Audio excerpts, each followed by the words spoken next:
No one. What's up, Gator Nation? Welcome into the latest Gators Online Podcast. Zach Abolverdi and Nick Torre here, live from Spurrier's Gridiron Grill. We will be joined this week by the new voice of the Gators, Sean Kelley. That hire was made official on Wednesday, and now we get to hear from the man himself today. One of 180 applicants, Nick, and he got the job.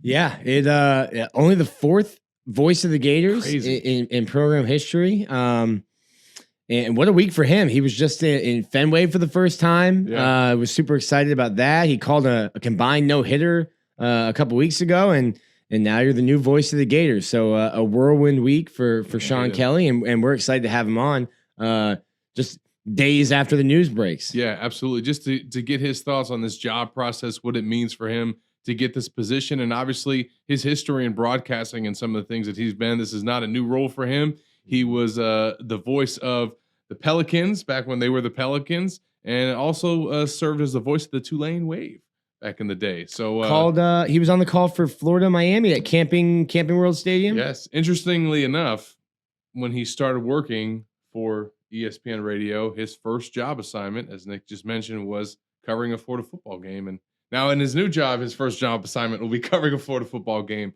Many football games. So obviously looking forward to hearing from him. We got to see some recruiting action from the Gators this week. Big July 4th fireworks from TJ Searcy as he makes a surprise pledge to Florida. No doubt about it. A top 50 prospect that I don't think many people had pegged to the Gators. I think most saw him going to South Carolina. So a really big get for this staff and Mike Peterson specifically, who served as his primary recruiter. So some more commits potentially coming as well. This is going to be a busy month in terms of decisions. Nick and I will get into that in the second segment. But I think that commitment, Nick, on July 4th, nonetheless, I think was good timing for the Gators. Just they had a great week in terms of 3 straight top 300 commits, and then some other guys decide to go elsewhere, and you know how it is, man. It's what have you done for me lately? That momentum kind of gets offset by some of the misses. Yeah, and I almost wonder if because like you said, a lot of people were talking about, oh, it's a messy week, this and that, and I'm like, that's a nice mess to have. If you're getting 3 4-star commits, and I almost wonder, and I haven't fully fleshed this thought out in my head yet.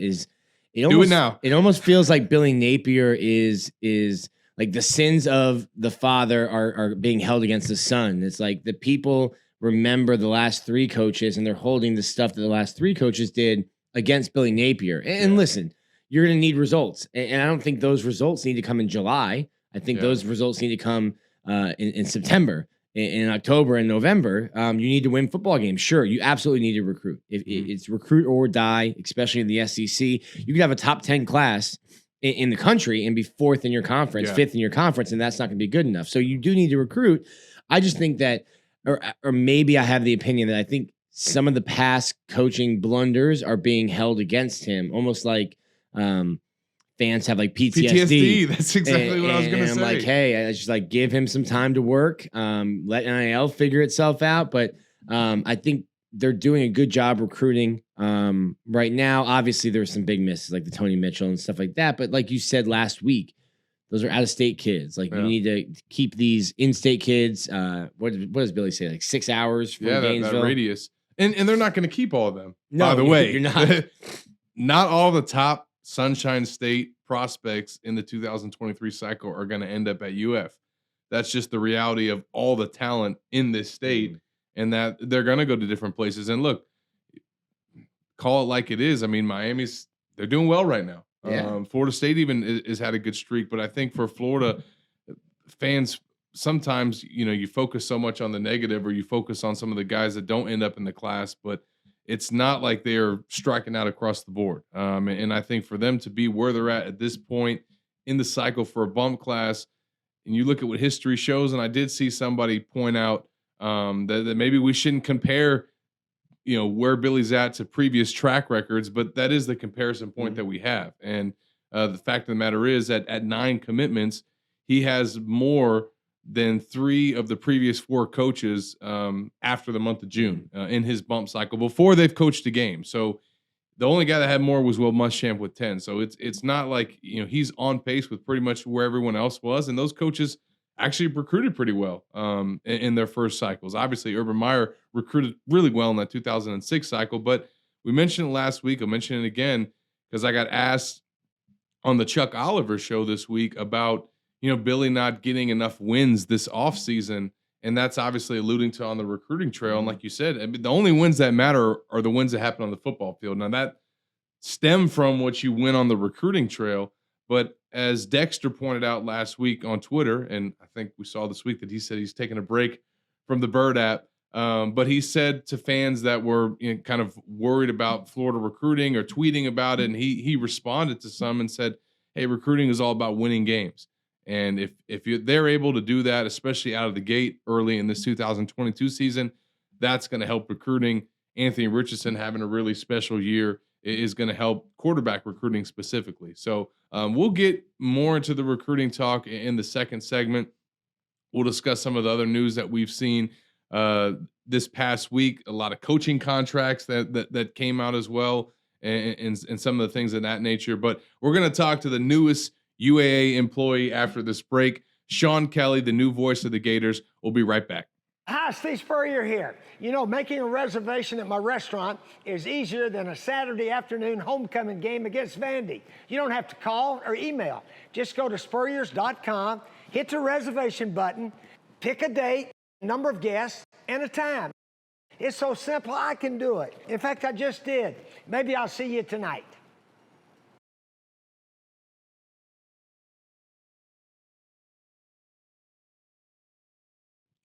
Welcome back into the Gators Online Podcast, and we are now joined by our guest of the week, the new voice of the Gators, Sean Kelley. Sean, appreciate you joining us today, bud. Hey, thanks for having me. It's a pleasure. Yeah. And welcome to Gator Nation. Absolutely. The welcome has been warm and frequent, and that's been really special. It really has. Thank you. Absolutely, man. Well, we're looking forward to getting to know you today. Obviously, let our listeners get to know you as well. Before we get into this job process and what it meant for you to land this job, just let folks know a little bit about kind of your background and how you even got into broadcasting, kind of what led you down this path. Well, I grew up in St. Louis, and lifelong Cardinals fan, and it's a town where sports broadcasters are long tenured and legendary. So, Jack Buck is probably one of my greatest influences, and when you grow up in a town like that, where the team is a part of the community as much as, the St. Louis Arch, you can't help but be surrounded by it. And to watch those broadcasters, not just broadcast the games, but, be ambassadors of the organization and pillars of their community, all those things kind of inspired me. And I went to college and declared myself a finance major. That lasted one semester. And then I just said, okay, obviously you are not good at math. So just go do what you want to do and what you're going to love. And that's where it started. And so, I guess pretty much from that point on, I started to really be mentored and brought along by the voices of universities and what those guys meant to those institutions. And that kind of was my dream. Now, along the way between then and our visit today, I've had chunks of that and different periods where I've been sort of that thing, but never really quite like what's going to happen here at Florida. Yeah. And I listened to an interview that you had yesterday, and you talked about how this kind of checked all the boxes for you in terms of maybe what you were always looking for once you got into this career. Obviously, you've been the voice of a team before and a voice of a professional team. What's it like, though, being able to come into SEC country and be the voice of the Gators? Well, it as you said, it kind of checks a lot of boxes. But really, I think if I look back, the best times in my career have been, when I've been a part of a team. You're a part of that team's journey. You're an ambassador in a lot of ways. You get to wear the team colors. Your broadcast is slanted toward that fan base. So if I'm looking back at some of, I guess, my favorite memories, it's of those things and in those environments. Now, don't get me wrong. The last 3 years at ESPN have been great. I've gotten to broadcast from iconic locations and, the name brands when it comes to teams. And so all those things have factored in, but to finally put it all into one package here and be able to really get my arms around moving to a place. And that's where I want to be for the next 20 to 25 years. That's why all of a sudden I started really stepping through the doors that were flying open with regard to the Florida job. And you just kind of hope, and I don't want to get too much into the business here, but you just kind of hope that you're always progressing and you're always able to kind of maintain, I guess, the level where you are. And just to be blunt, that means financially, that means quality of life for your family, all those things. And so when you combine all that, Florida just started to make made a lot of sense. And sure enough, as the process progressed, you meet a guy like Scott Strickland and Steve McLean and Billy Napier and Todd Golden, and you start to figure out that, not only is it a great place, but there are great people there too that you're going to share that journey with. What, I guess a little bit of the business, but I think we were all a little bit caught off guard by Mick Hubert retiring in the business. Because there were a lot of people that applied for the job, yourself included. How does it even come about? Like, was it a surprise that when Mick stepped down, and when do you start thinking, could I do this? Well, yes, I think it was a surprise. I mean, we're talking about a guy that, yes, he'd been there for 33 years, but, look, it's just a fact of life. At some point in your career, your life, you kind of start to lose your fastball a little bit. And that was not the case with Mick Hubert. I mean, still sounded great, on the moment, punching the calls, all those things. I think, and I don't want to overspeak here, I think it caught Florida by surprise a little bit. But I also am respectful that in anyone's given life, there comes a moment where either change is needed, or maybe you've had enough, or next chapter. What's that? Next chapter. Sure. And I think, and I just got Mick's number today, so I'm really eager to talk to him, but perhaps in Mick's case, it was next chapter, something changed life-wise that, hey, I've had a great run. I want to kind of go out on top here, and I want to enjoy my own schedule, the rest of the way. And that could very well be the case. I'm not trying to speak for Mick, but yes, I think it was a big surprise at Florida. I think it was a big surprise in our business. And I remember seeing the news because, again, it kind of came abruptly. And I admire Mick for not wanting to kind of do the farewell tour, the rocking chair tour. So it wasn't like Mick came out and said, hey, next year's going to be my last year. And he would have been within it with every right to do that. And it would have been a great celebration of a legendary career, all throughout these next couple of sports seasons at Florida and in the SEC. So I saw the news. I was happy for him because it sure looked like it was on his own terms. That's what all of us, I think, hope for at the end of the day. And I didn't give it too much thought beyond that. I was in the middle of the NBA playoffs, which is really a grind for ESPN radio. And I was starting negotiations with ESPN for my next contract. So that's kind of where my head was. And then I got a phone call and it was, hey, I don't know if you noticed this or not, but Mick Hubert retired. Would you kind of have any interest in this? And I've never said no in my career, but yet again, I had interest, but again, I didn't go running after it, I guess, at first. Sure. And so when it was brought to my attention and asked if I would have some interest, I kind of dipped the toe in the water, and then, the foot is in the water and I'm kind of splashing around. Next thing you know, I'm up to my waist and it felt great. And so, it just kind of progressed from there.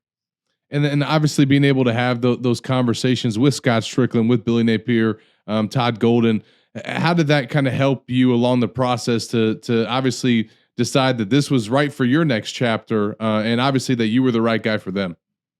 Yeah, and it wasn't necessarily that there were two new head coaches, although I think it's awfully exciting that I get to come in here and do this job on the ground floor with those guys and watch them progress and build their programs in Florida. Certainly knowing Scott Strickland from afar, his journey, and I think the culture he's trying to build at Florida, all those things were very attractive. But then you have to layer that on top of, the traditions at Florida and this legacy of championship performances across all of their sports. Sometimes maybe, and I don't put you in this category, but sometimes when you're in Gator Nation and whatnot, it's enveloping.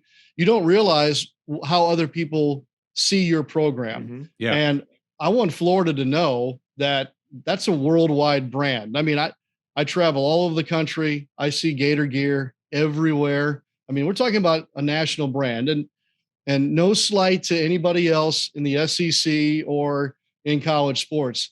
I probably could have counted off a handful of the most elite of the brands, if you will.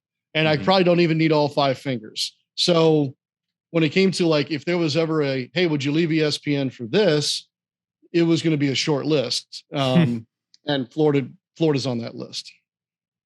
That's awesome. And then obviously we mentioned your history. You've been voice of the teams before, voice of the New Orleans Pelicans, voice of the Tulane Wave. Those experiences, how did they kind of help shape you as a broadcaster? And in those roles, what did you look to capture as the voice of those teams and just serving those fan bases? Yeah, at certain spots, it would be pieces. Like when I was at Missouri, I was the play-by-play announcer for the baseball team. Okay. So I wasn't the voice of the Tigers. You know, I worked with Mike Kelley and was working at the local radio station there and whatnot. So that was a piece. And then, you know, in 2002, I went to Tulane, and that was kind of my first big break, if you will. So I was going to be the voice of the Green Wave and got to do football, basketball, and baseball. So that was kind of like that first job where it started to check those boxes of being the voice of and all that goes with it. But yet Tulane is one of those kind of Tulane versus the world type places. Yeah. It's in a major market that involves, you know, an iconic NFL franchise. Yep. NBA was coming to town. LSU's right up the road. So, you know, it wasn't kind of the thing in town. The fanfare. Yeah. Sure. I get to go to the NBA, another kind of weird turn in my career. Being the voice of an NBA team is a little bit different than the all-inclusive college feel, if you will. Sure. And you were always going to be kind of second team to the New Orleans Saints. So I got more of that taste of being the voice of a team and what that means, you know, just the inner workings of it. Yeah. Outwardly, maybe not kind of there yet. So did that for a long time, got to work with the Saints too after the Bensons bought the Pelicans.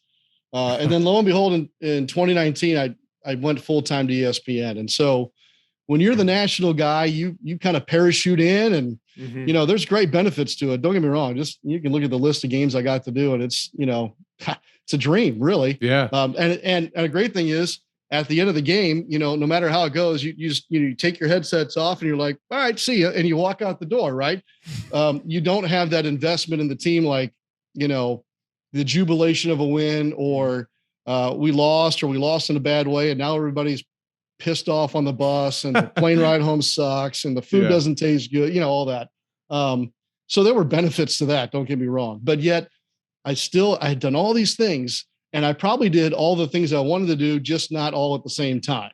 And so now I think with Florida, it's really kind of the realization of that dream and kind of all of it coming full circle into one package at a place where you've got a fan base that is outrageously enthusiastic about their team and is widespread. So, yeah, I mean, when you start to think about those things and not only that, but I guess the ability to perhaps, unless I really screw up the job, you know, I don't think I'm going to be able to give Florida 33 years like Mick did, but I want to give them a lot and, you know, 20 to 25 years, kind of a lot. And so you put all that together and I hope that I, in a very long-winded way, answered your question.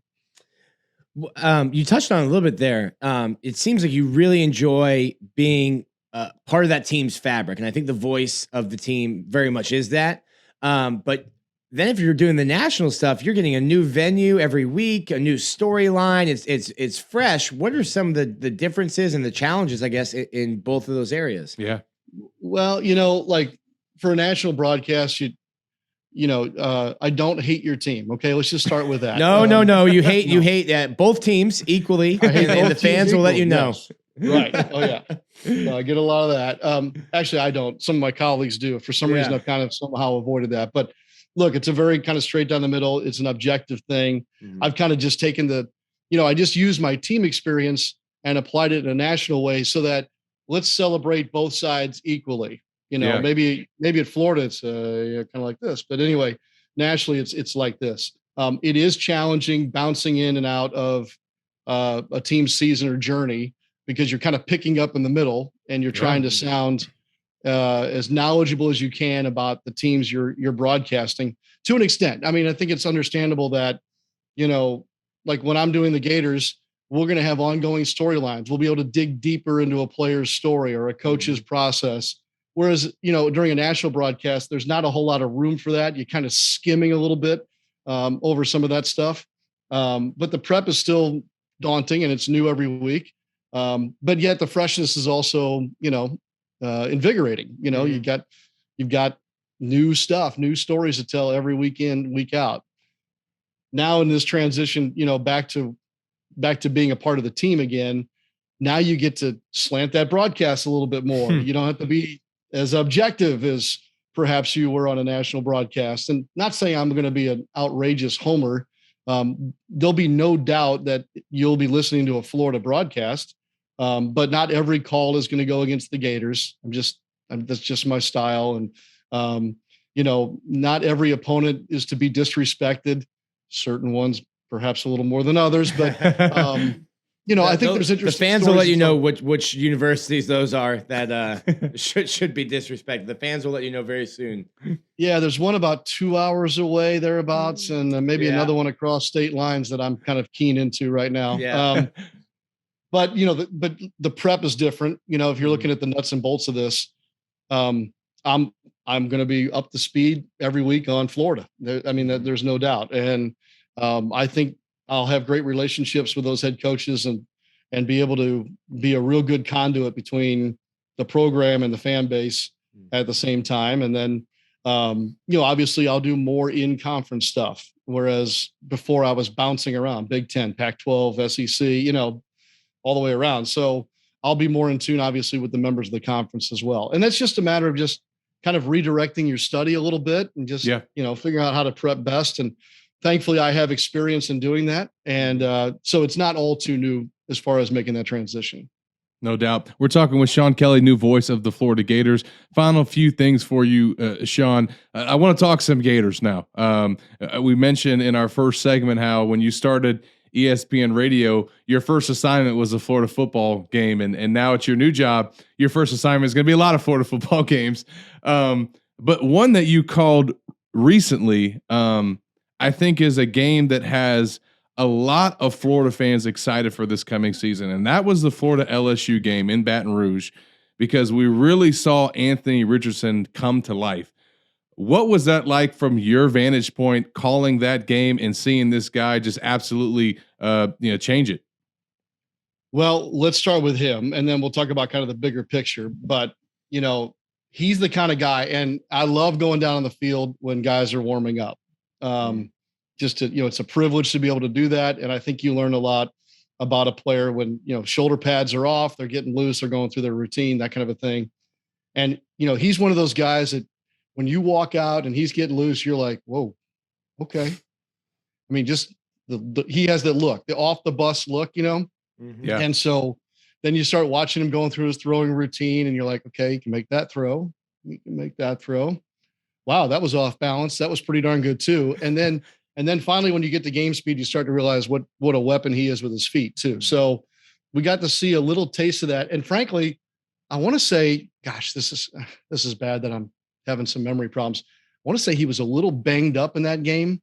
And so I don't even feel I don't really feel like I got to see the full Anthony on the field. So I saw enough to know that guy is special. And look, just like most programs, the keys are in the quarterback's hands. How that guy goes, that team goes. Mm-hmm.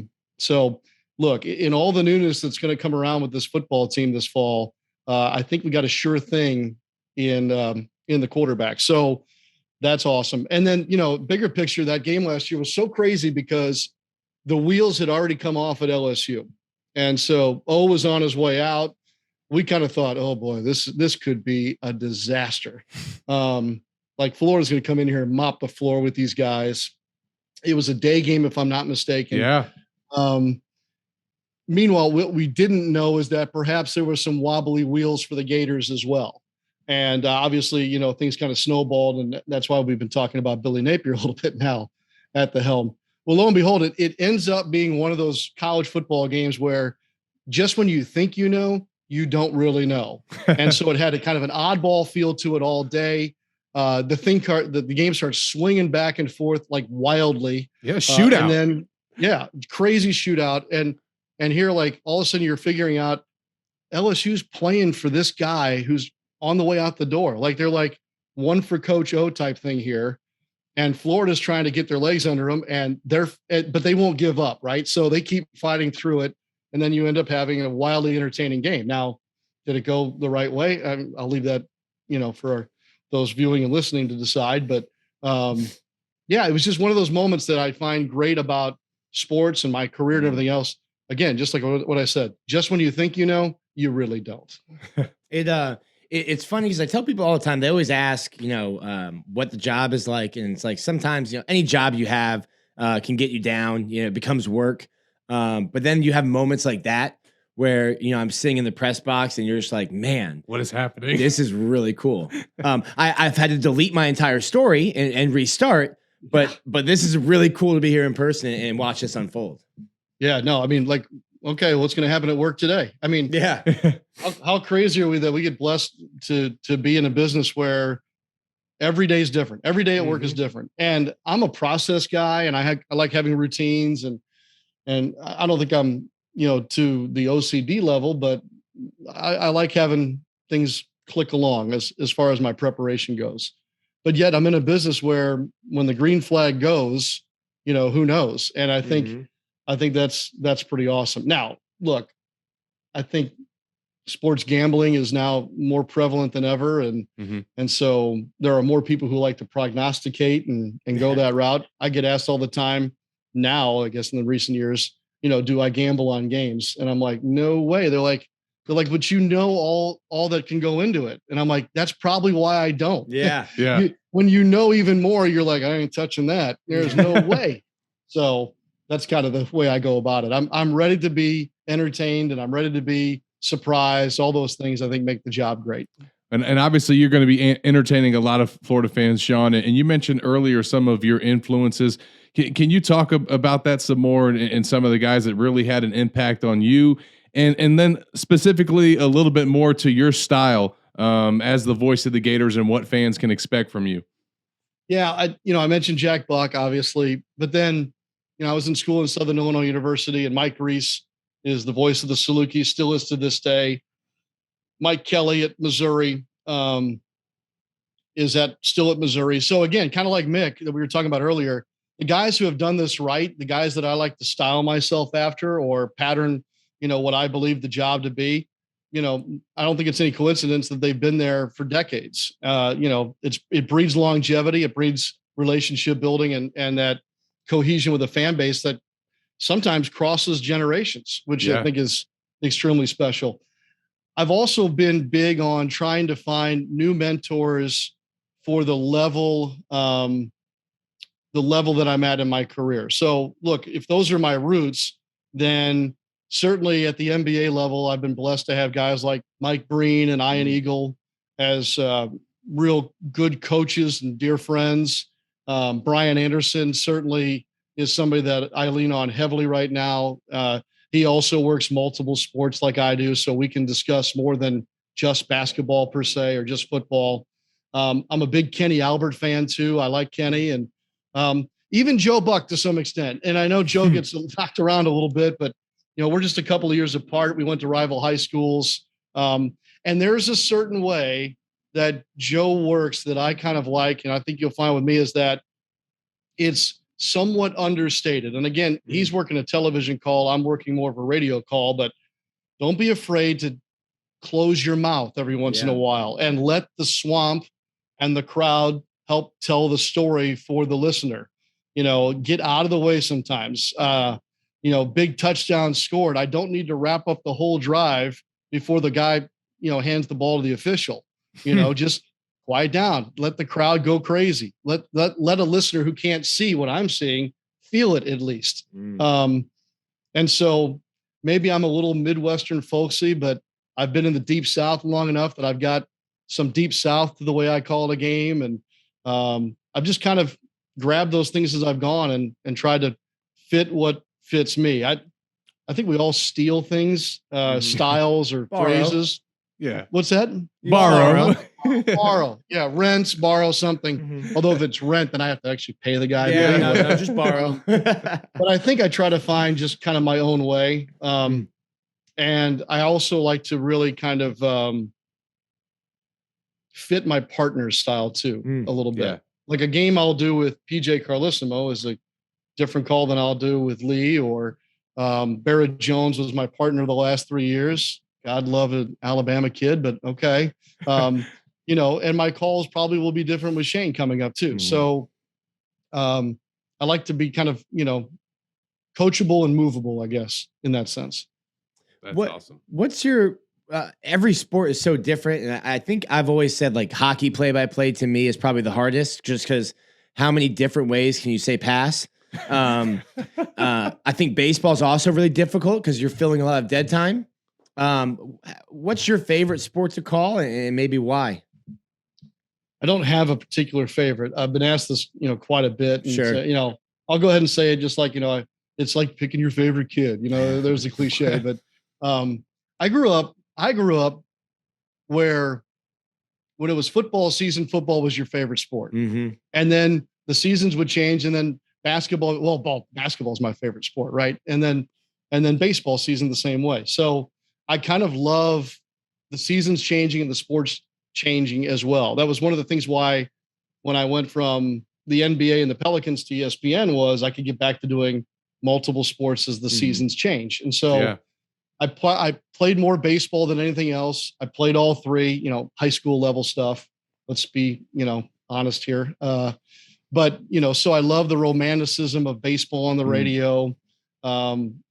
It speaks to me in a certain way, but yet, is there anything better than an SEC football Saturday? I mean, come on, the whole day is a carnival. And so you get to be a part of that. And then I've been blessed enough to call basketball at the highest level, whether it be NBA stuff or, you know, doing a game at Cameron Indoor in Coach K's last season, or God forbid I'd say something nice about Lawrence, Kansas, but Allen Fieldhouse is one of the cathedrals of college basketball. So you can't help but get wrapped up in that. Or, you know, what's not better than a night at Madison Square Garden? I mean, even though the Knicks stink, but it's still the Garden. So all those things kind of play into my favorites, or my favorite things of the job.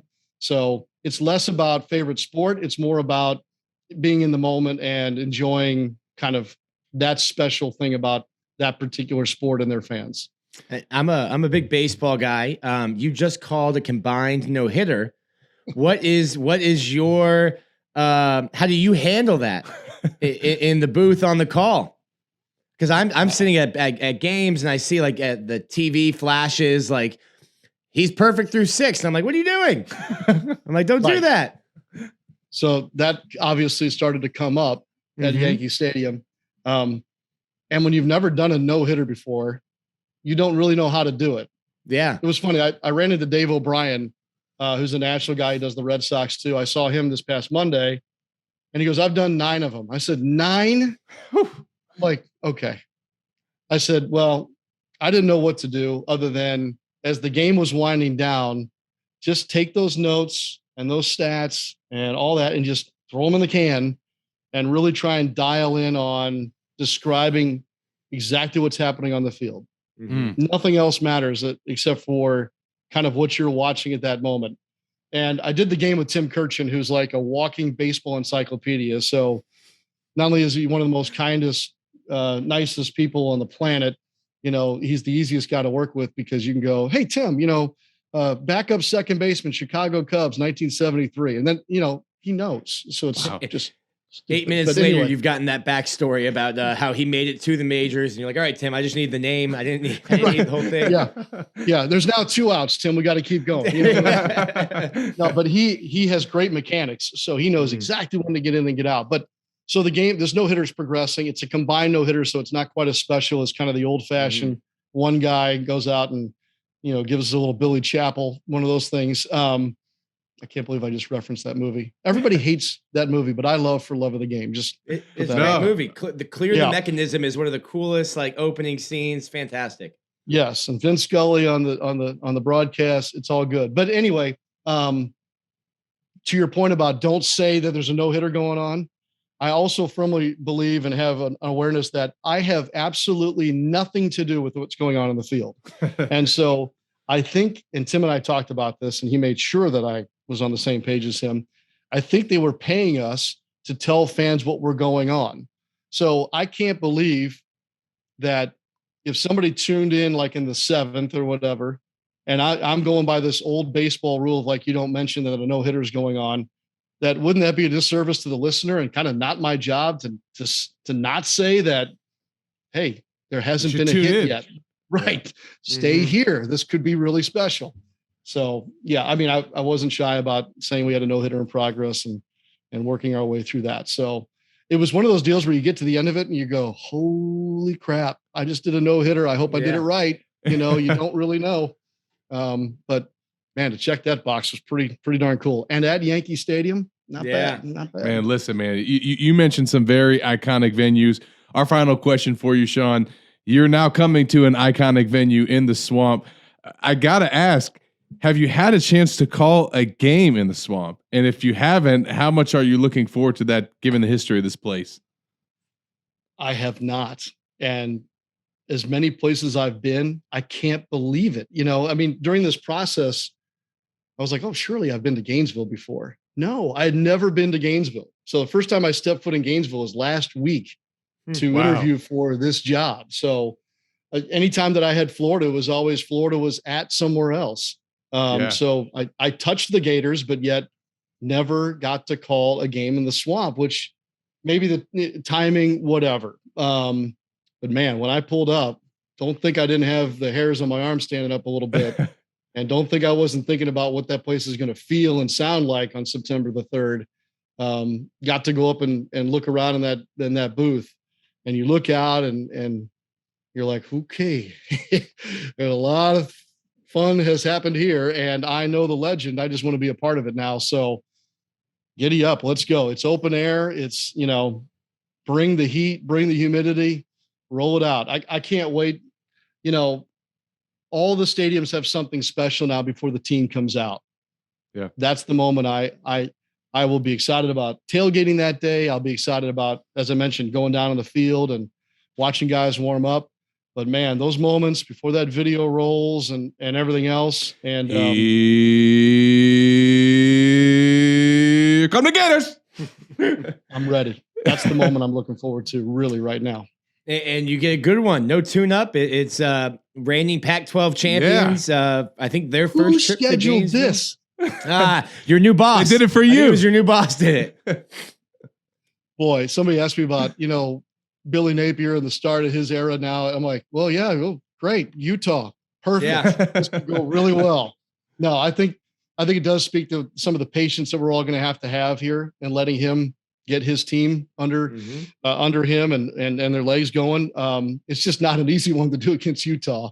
I mean, for me as a broadcast, for us as fans, wow, okay, marquee matchup here to start the season. But if you're looking to ease into things, Utah is not the ease into kind of an opponent. It's not a north, south, easterly Tech State that you would get in week one. Certainly not. But hey, you're gonna get a great test week one. See where you're at, and it should be. I think because of the matchup, because of a first-year head coach under the lights, I think you're gonna get pretty close to what they always build, the 90,000 in the Swamp. I think we should get pretty close to that. Yeah, I'm excited. And you know, the other crazy thing, especially based on my schedule the last few years, and correct me if I'm wrong, I think 7 of the first 8 football games are either at home or at Jacksonville. Yep. So I don't think there's a road game to be had other than, is it Tennessee maybe? At Tennessee week 3. Yeah. And then me and Nick, Or week 4. Nashville. We always look forward to that trip. Love Nashville. Nashville's kind of the new hot place to go, isn't it? Yeah. And then the best part is 2023, we get to go to Utah. Yeah. And that'll be the fun trip. You know, Provo? No, Salt Lake City. Salt Lake City. What's Provo? Is that Utah State? I'm going to get in trouble now. Utah's in Salt Lake City, BYU in Provo. BYU. Go a day early and go up to Park City. Just trust me on this one. About 30 minutes outside of Salt Lake City. It's perfect. Well, listen, we're going to get a lot of knowledge and tips from you for years to come, Sean. We really appreciate the time. So happy that you got the job. Congratulations, and we look forward to working with you, bud. Thanks. I'm moving here in a couple of weeks down to Gainesville. I'll probably have, some kind of a place for my helmets. I'm in need of something like what's behind you right now for my collection here. Come over here. Freddie's got you covered. Yeah, Freddie or Steve. One of the two will have you. Yeah.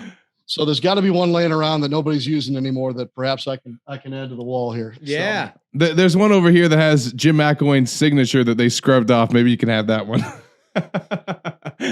I can't imagine why someone would scrub that off. There is one helmet up top there, and it's there because that's where my daughter went to school.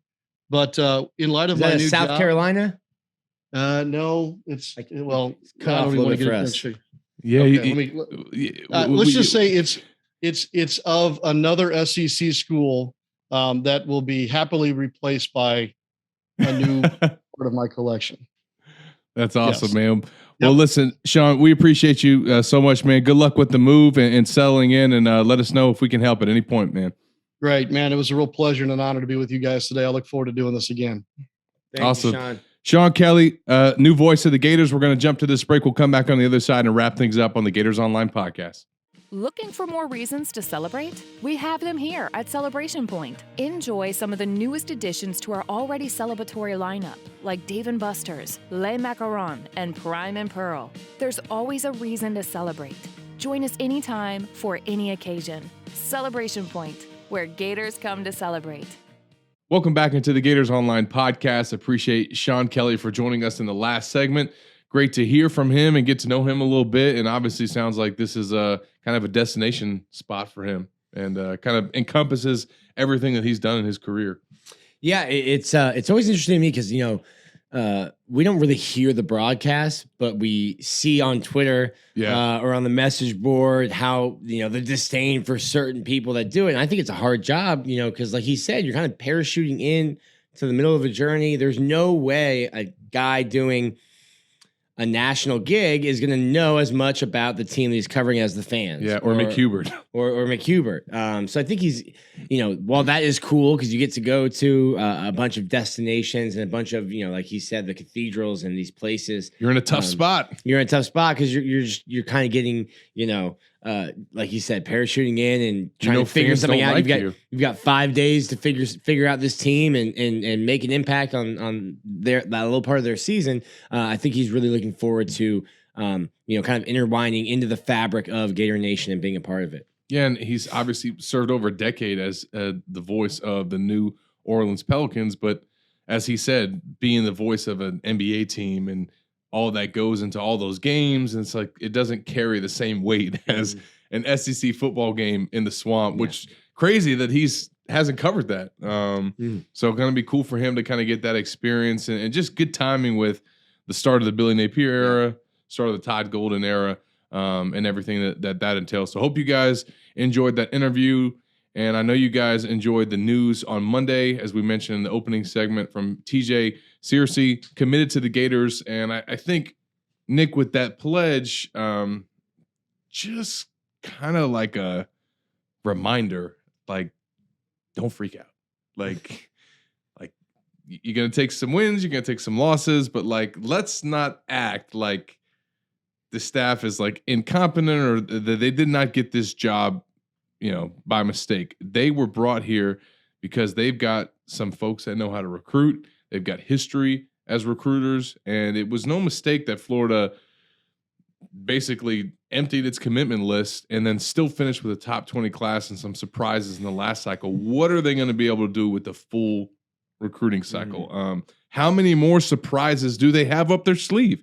Nobody saw this pledge coming. Everybody was writing them off, and they still haven't coached a game yet. How many more surprises do they have up their sleeve? Nobody saw James flipping back to Florida and turning down Kirby Smart, Nick Saban. Nobody saw Kamari Wilson coming to Georgia. Nobody saw, not going to Georgia. And nobody saw this most recent pledge. So to me, it was like everyone's like got their list of the top targets for Florida in this class, and they have to get on this guy, this guy, this guy. I might miss on this guy. There are still some guys that are going to show up that we might not even know is on this staff's radar. They might be in for that we are counting them out for. So just pump the brakes a little bit, folks. It's just so early. And I think they did such an incredible job, like you just mentioned with Kamari and Shamar, in that, like, what, 3-week window they had? 2-week less window? than 2.5 weeks. They had to get to know both of those kids and convince them to sign with Florida. I mean, Shamar, I get, because again, people might say, hey, you guys are bringing up old news. No, these are relevant recruits that they landed that shows what they're capable of in a contentious recruitment when you're trying to go up against Kirby Smart and Nick Saban. So, but Shamar, I get maybe a little bit easier to build that relationship because he had been committed to Florida. But Kamari was like, and the IMG curse. The IMG curse. I mean, like one swoop, you. What do they say? Stuff Kirby in a locker. Stuff Kirby in a locker and broke the IMG curse. So, look, there's a lot I think of potential out there. They're still going to miss on some kids moving forward that fans are probably going to want them to land, but they're going to land some kids too. They're going to land one potentially on Friday as Eugene Wilson is announcing his decision down to Florida and Texas A&M, an in-state kid, top 50 prospect by On3 Sports, and you add him to the class, that's 2 straight top 50 pledges in a week. Sounds messy, Nick. He's a silky smooth receiver. Really good route running. Good size, and like you said, taking care of the state from Tampa, from Gaither High School in Tampa. That's an area. Tampa, Polk County, Lakeland, Jacksonville. Miami. Need you to get down to Broward County. I know there's some dudes in Broward County, but I think you need to get back to, and you're not going to get every kid. Like, listen, Nick Saban's going to come in and get some kids from Florida. That's just going to happen. There's too much talent. There's too much talent in the state of Florida for the big 3 schools to take. Florida can't get all of them. There's only so many scholarships, Nick. You need to get your fair share of those guys. Yeah. And you need to get back to at least be. I think the problem is that Florida wasn't even in the race for some guys in the past. So you need to at least get in the race and not just be a hat on the table. Although, unfortunately, they've gotten themselves in the mix for so many kids that now there's a lot that are putting Florida as a hat on the table when fans know that that kid's not coming. And someone asked on our message board Wednesday, why is DJ Moore, the 5-star quarterback, putting Florida as a hat on the table when clearly he's not coming to UF? And I just hit him with the Batman gif. Some men want to watch the world burn. They just want to stick it to the fan bases. But Florida will end up, with a quarterback. And I think that at this point, they're in position to if they land their top targets, pull off some more surprises. They're going to at least have a top 10 class. They've already put themselves in the top 15 range. And again, still have a season to go. Now, and again, the results of that season could change things. And if they have a great year, that could help recruiting. If they have a bad year, that could still, they could sell that on the trail. Like, hey, we need help. But that is still to be, determined and play out. One thing that is going to be for certain is that Florida's going to have the funds to be able to go out and recruit for this 2023 class. We saw late last week, first reported by Edgar Thompson from the Orlando Sentinel, that Florida has increased its football spending by nearly $5 million, including upping the recruiting budget by 55%. So for the fans that have long called for the Gators to invest more in recruiting, Billy Napier has gotten Scott Strickland and this administration on board, and that's happening now. Right now, the increase that happened in football spending is $4.72 million. That puts it up to $92 million, and now the recruiting budget is at $2 million, which is a 55% increase.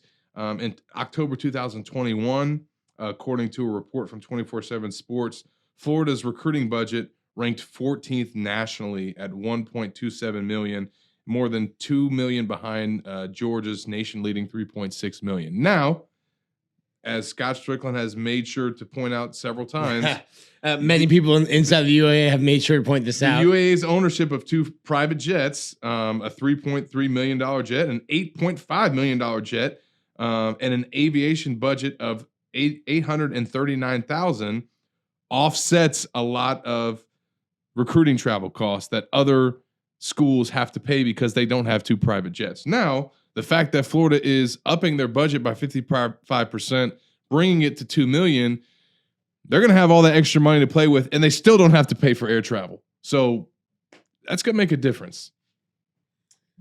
Hopefully. It has to. Hopefully. It's made a difference for Georgia. Still need that NIL money is what what you need. I think the game is completely changing. But yeah. You need money for everything, Nick. Yeah. Money makes the world go around. You need money for assistant coaches as well, which you were able to. You got to dig into that report. I don't know what I was doing that day, but I got out of it. Nick, you got to go through this contract, buddy. 10 contracts, 10 separate contracts. They're all the same, really. You come. Listen, you got lawyers in your family. You can do it. Yeah, you're better at it than me. The interesting thing I thought was, Todd Grantham was the first $1 million coordinator at Florida, and that just happened, I think, 3 years ago when he re-upped or got his contract. Now there's 3. Now there's 3. All 3 coordinators. So the 2 co-defensive coordinators, Spence and Tony, along with Rob Sale, the offensive coordinator. As much as he is an offensive coordinator, even though it's Billy's offense, all 3 coordinators are making $1 million. Corey Raymond coming in at $750. I need to pull the report up. The only one that surprised me was Mark Hockey, making $700,000. And I thought that was interesting because like Mickey Marotti made $800 last year, and he's someone who's been doing it for 20 plus years. So Mark Hockey will be one of the highest paid strength coaches in the entire country. A young guy.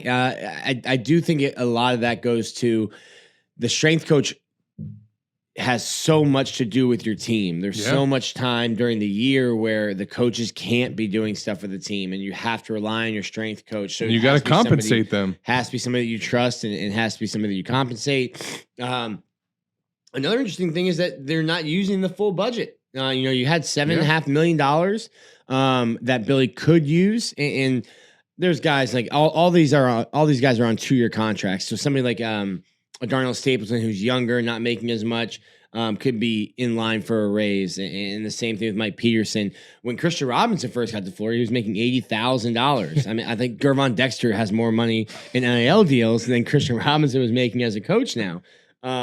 That's a whole nother interesting part that I'm waiting to get to see. Like what happens when the offensive line coach tells like the left tackle to do something, and he's like, "Hey man, I make more than you do. You're not going to tell me to run this gas." Well, they're not going to have that problem at Florida. yeah, not at Florida. No, not this year. Yeah, so I mean, obviously, it speaks to the investment that we've seen Scott Strickland and this administration decide to give Billy Napier and his staff, and it's something that it wasn't just, hey, open the checkbook and write whatever you need. Like, he brought a very detailed plan and honestly convinced them that you need to do this for the betterment of your football program, and this is what's going to take for us as a staff to compete with the Georgias and the Alabamas and some of the heavy hitters. And I talked to an assistant coach in the Big Ten, and he said, how did Billy get so many people in the recruiting office, off the field staff? And I was like, well, what do you mean? And he said, we've been trying to get 2 extra for 5 years, and we can't get 2 extra people on staff. And I'm like, oh, well, he got like 48 plus those 2 added on staff. And it, I'm sure if Dan Mullen had asked, if he had laid out a plan, he could have gotten it and had a reason. But I think Scott has said that, and he said it on our podcast. It wasn't Billy saying, hey, this is what I want. Sure, cool. Or to your point, it wasn't like Dan asked for something, staffing, and didn't get it. Or if he did and didn't get it, he clearly didn't show them or convince Why? them that this needs to happen. And that goes back to having that history, having that detailed plan, that some of the things that he's picked up from his time with Nick Saban, from his time with Dabo Swinney, and some of his other stops that have gone into this organization that he's building here. And so many facets that go into it. And right now, I think recruiting is at the forefront. But before you know it, we're going to be off for SEC Media Days. And that's going to be exciting. Nick and I will not be with you guys next week. Next week? Yeah, we will be. No, next week. No, 2 weeks. 2 weeks. 2 weeks. Okay. It's the 20th, 13 days from today. Oh, man. That's exciting. Do you like it in Atlanta, or you prefer the Hoover spot? I am done with Hoover. You're done. Done with Hoover. Atlanta all day. It's an easier drive to get to Atlanta. The College Football Hall of Fame is a really cool spot to go. I think the setup for us is much better in Hoover. But I've done the SC tournament there a couple times. Many media days? Are you open to SEC Media Days, taking some different locations and destinations? Like permanently in Nashville. Permanently in Nashville. I think if it was up to you, if you were the SEC commissioner, you would make everything in Nashville. Let's move the University of Florida to Nashville. You would definitely move the league office to Nashville. Yeah. Birmingham, see you later. I would intern for the SEC if that was the case. If you guys can't tell, Nick's looking forward to the Vanderbilt trip. Oh, yeah. We've already mapped it out. It actually might be our most expensive trip, but it will be one that we will not miss. We got to go back to get you that steak. You can order it the right way there. I will order it the right way. That was right there on Broadway, too, wasn't it? Listen, Broadway is calling my name.